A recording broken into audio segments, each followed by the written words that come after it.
The swearing-in ceremonies and the inaugural address of President John F. Kennedy, United States Capitol, January 20th, 1961.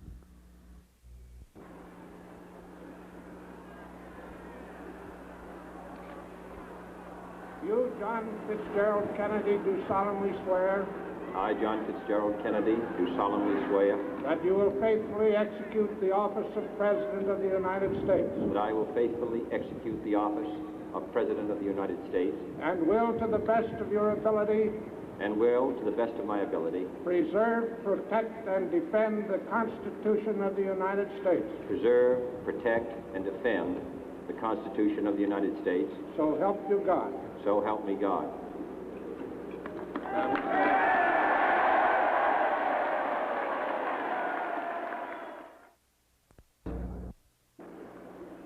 Vice President Johnson, Mr. Speaker, Mr. Chief Justice, President Eisenhower, Vice President Nixon, President Truman, Reverend clergy, fellow citizens. We observe today not a victory of party, but a celebration of freedom, symbolizing an end as well as a beginning, signifying renewal as well as change. For I have sworn before you and Almighty God the same solemn oath our forebears prescribed nearly a century and 3/4 ago. The world is very different now, for man holds in his mortal hands the power to abolish all forms of human poverty and all forms of human life. And yet the same revolutionary beliefs for which our forebears fought are still at issue around the globe. The belief that the rights of man come not from the generosity of the state, but from the hand of God. We dare not forget today that we are the heirs of that first revolution. Let the word go forth from this time and place to friend and foe alike that the torch has been passed to a new generation of Americans born in this century, tempered by war, disciplined by a hard and bitter peace, proud of our ancient heritage, and unwilling to witness or permit the slow undoing of those human rights to which this nation has always been committed and to which we are committed today at home and around the world.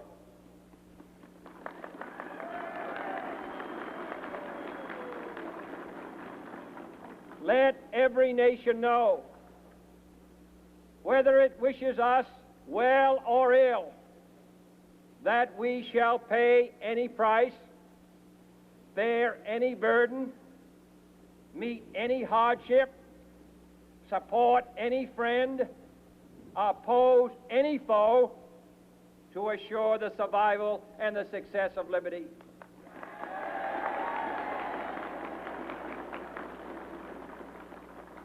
This much we pledge and more. To those old allies whose cultural and spiritual origins we share, we pledge the loyalty of faithful friends. United, there is little we cannot do in a host of cooperative ventures. Divided, there is little we can do, for we dare not meet a powerful challenge at odds and split asunder. To those new states whom we welcome to the ranks of the free, we pledge our word that one form of colonial control shall not have passed away, merely to be replaced by a far more iron tyranny. We shall not always expect to find them supporting our view, but we shall always hope to find them strongly supporting their own freedom. and to remember that in the past, those who foolishly sought power by riding the back of the tiger ended up inside.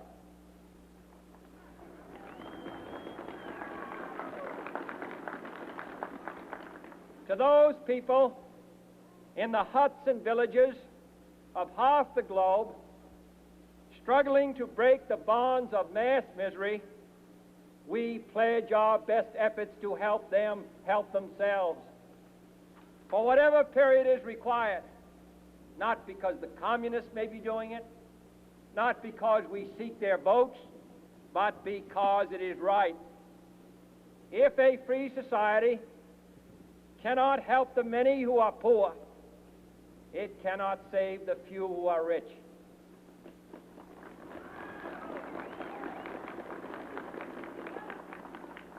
To our sister republics south of our border, we offer a special pledge to convert our good words into good deeds, in a new alliance for progress, to assist free men and free governments in casting off the chains of poverty. But this peaceful revolution of hope cannot become the prey of hostile powers. Let all our neighbors know that we shall join with them to oppose aggression or subversion anywhere in the Americas. And let every other power know that this hemisphere intends to remain the master of its own house.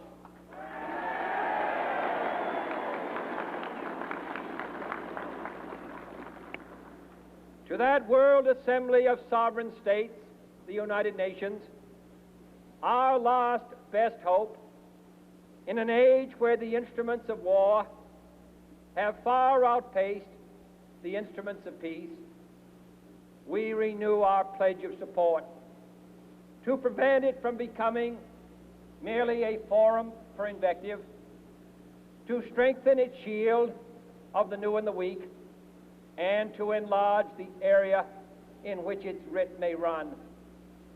Finally, to those nations who would make themselves our adversary, we offer not a pledge, but a request that both sides begin anew the quest for peace. Before the dark powers of destruction, unleashed by science, engulf all humanity in planned or accidental self-destruction. We dare not tempt them with weakness, for only when our arms are sufficient beyond doubt can we be certain beyond doubt that they will never be employed.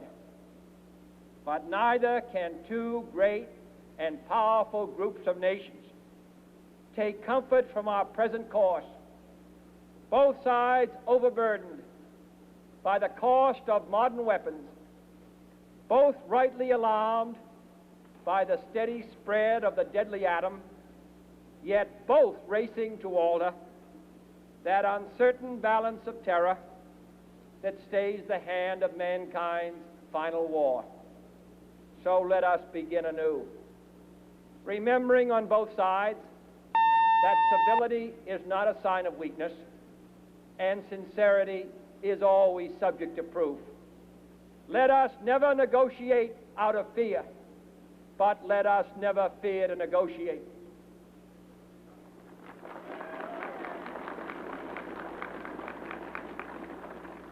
Let both sides explore what problems unite us, instead of belaboring those problems which divide us. Let both sides, for the first time, formulate serious and precise proposals for the inspection and control of arms, and bring the absolute power to destroy other nations under the absolute control of all nations.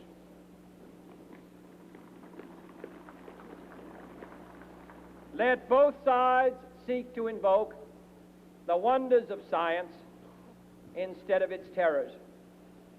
Together, let us explore the stars, conquer the deserts, eradicate disease, tap the ocean depth, and encourage the arts and commerce. Let both sides unite to heed in all corners of the earth the command of Isaiah to undo the heavy burdens and let the oppressed go free. And if a beachhead of cooperation may push back the jungle of suspicion, let both sides join in creating a new endeavor, not a new balance of power, but a new world of law, where the strong are just and the weak secure and the peace preserved. All this will not be finished in the first 100 days, nor will it be finished in the first 1,000 days, nor in the life of this administration, nor even perhaps in our lifetime on this planet. But let us begin.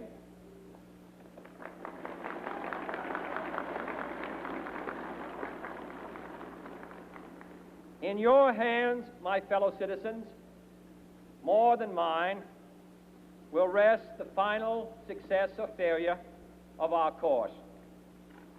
Since this country was founded, each generation of Americans has been summoned to give testimony to its national loyalty. The graves of young Americans who answered the call to service surround the globe. Now the trumpet summons us again, not as a call to bear arms, though arms we need, not as a call to battle, though in battle we are, but a call to bear the burden of a long twilight struggle, year in and year out, rejoicing in hope, patient in tribulation, a struggle against the common enemies of man, tyranny, poverty, disease, and war itself. Can we forge against these enemies a grand and global alliance, north and south, east and west, that can assure a more fruitful life for all mankind? Will you join in that historic effort?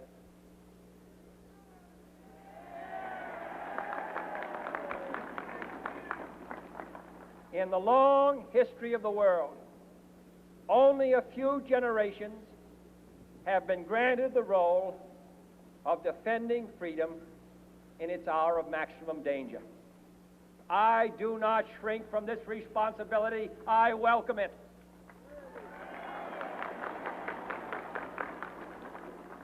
I do not believe that any of us would exchange places with any other people or any other generation. The energy, the faith, the devotion which we bring to this endeavor will light our country and all who serve it. And the glow from that fire can truly light the world. And so, my fellow Americans, ask not what your country can do for you, ask what you can do for your country.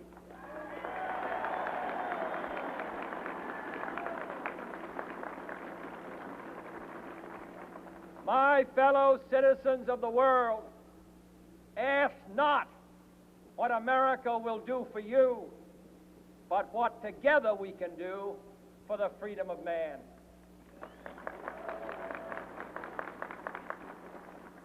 Finally, whether you are citizens of America or citizens of the world, ask of us here the same high standards of strength and sacrifice which we ask of you. With a good conscience, our only sure reward, with history the final judge of our deeds, let us go forth to lead the land we love, asking His blessing and His help, but knowing that here on earth, God's work must truly be our own.